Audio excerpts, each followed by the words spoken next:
Welcome back to another episode of Harmonious at Lunch, the show that fuels your business success. I'm Brandon Gano, your host and guide through the world of harmonious business growth. Today, we're unlocking powerful strategies with industry experts to help your business thrive. If you're a business owner, entrepreneur, or executive, you are in the right place. Join me and our incredible guests today on the journey to clarity, growth, and success. It is time to revolutionize your approach to business. Let's dive in with another episode of Harmonious at Lunch. Welcome back into some more bite-sized business advice. And today we're talking about how to turn your dreams into reality. Sounds a little bit like Disney or Pixar, and I love that. I can't wait to dive in with our guest today. So why don't we just get right there? Derek Selinger, welcome to the show, and thank you for being here. Oh, my great pleasure. Thanks for having me. I was just telling you before we started recording, Derek is originally from, or not originally, he's from Mexico. He lives in Mexico now. Yesterday's episode, I introduced our guest as the first guest from Mexico. Well, that's already out the window. I love how we're just going international with this show very quickly.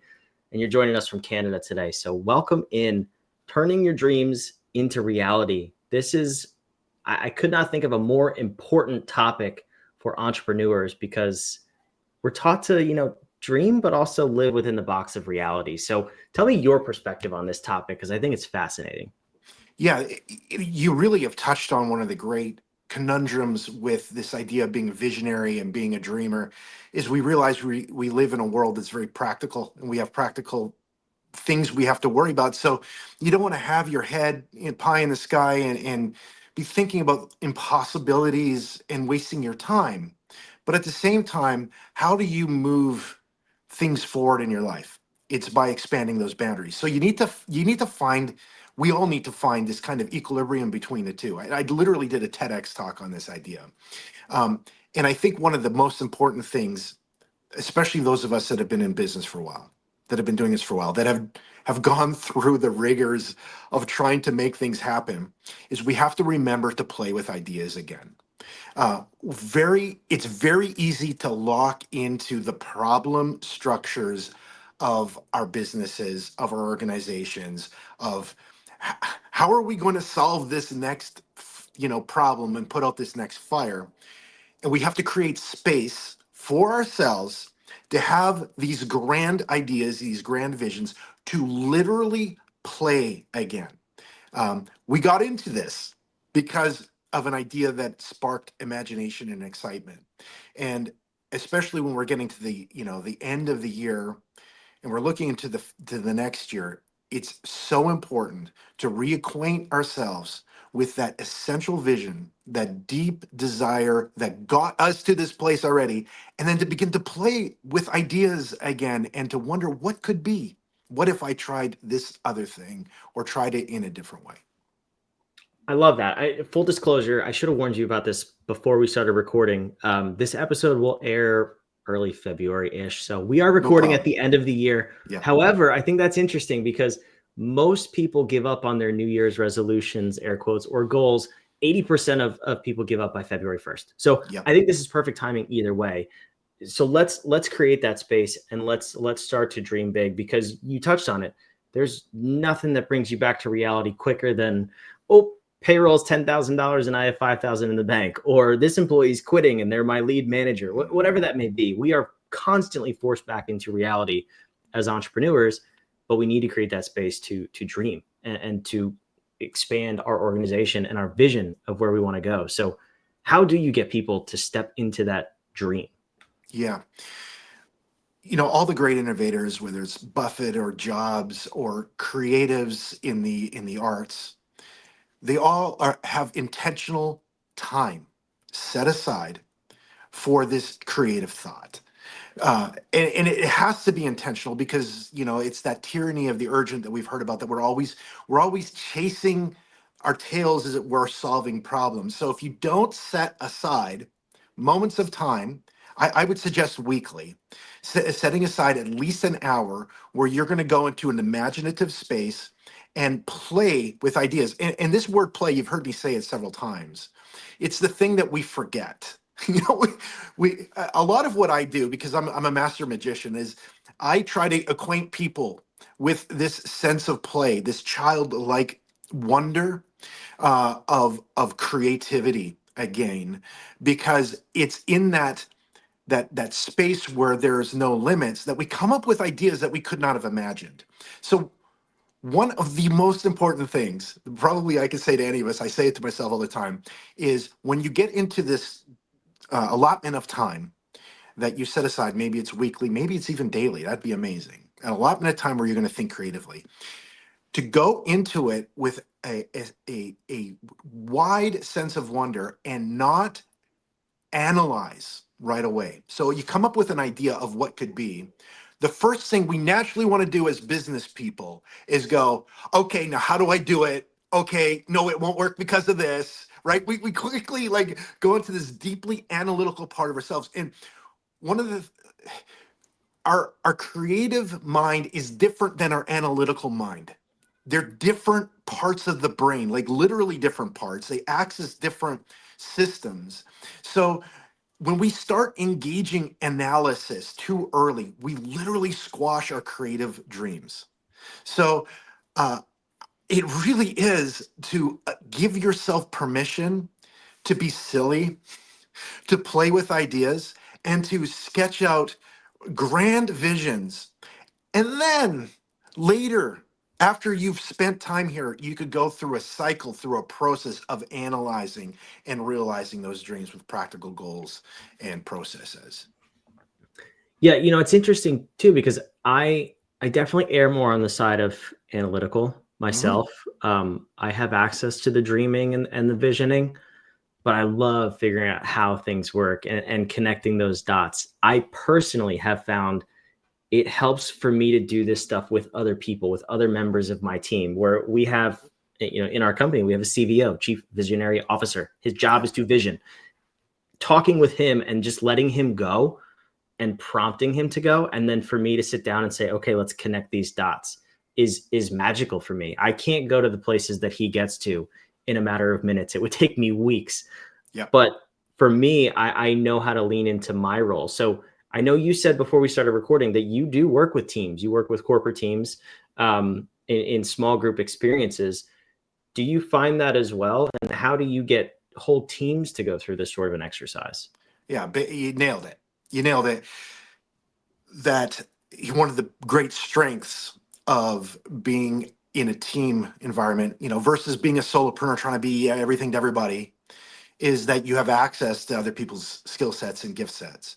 Uh, we all need to at least be acquainted with the process, right? Like the dreaming, even if your gifts are analytical, it's still important to allow yourself to be in a playful space. And the way you do it is exactly like you described.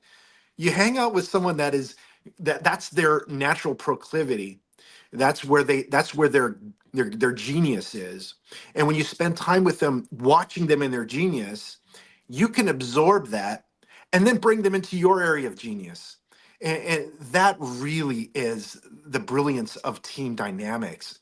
And when CEOs or managers or executives are looking at hires, it's really easy to go, I like this person because they're like me, but anybody that's hired themselves knows that's not the person they need. They need somebody that covers off other areas that are not your natural gifts. Yeah, I learned that lesson the hard way a couple times. So I'll, Yeah, I'll be the first we one to all have. admit it. I think we all have. Yeah, yeah, um, no, but I love this, and I'm curious. So I understand, the play and getting yeah. people to dream and to think bigger and to get outside of the box that Hmm. we and society have put ourselves in to a Hmm. large degree. How do we come back and actually bring that to reality? It's one thing to Yeah, have the dream. It's another yeah, thing to go on the journey and then ultimately achieve it. So what does that transition look like? right. For a lot of us in the business environment, our dreams are directly related to solving something. So we're looking at the marketplace and we're like, we have a dream to expand to this area and to do these things. So there's this stimulus is very specific. It's market needs, or it's a place you want to go, or something you want to develop. So the process of expanding on that is very simple. You start with your vision, And then you very specifically analyze. There's a second phase, an analytical phase that is very intentional, that is separate from the vision. And in the analytical phase, you're asking questions about your vision, that will inform realizing that vision and making it practical, and creating goals or small steps, the SMART goals, that are in service of the larger vision. That's a whole bunch of words, but it's basically the idea that if you're going to build something, the big idea is not the small goal. The small goal is in support of the big idea. Like if you're going to build a house, you have this grand vision of what it's going to be, but laying the foundation is a small task in service of the grand vision. The reason I say this is important is because often we get really wrapped up in the goal part of it, where we are so focused on, oh, we got to do the foundation, that we forget about what we're actually building, like the large vision.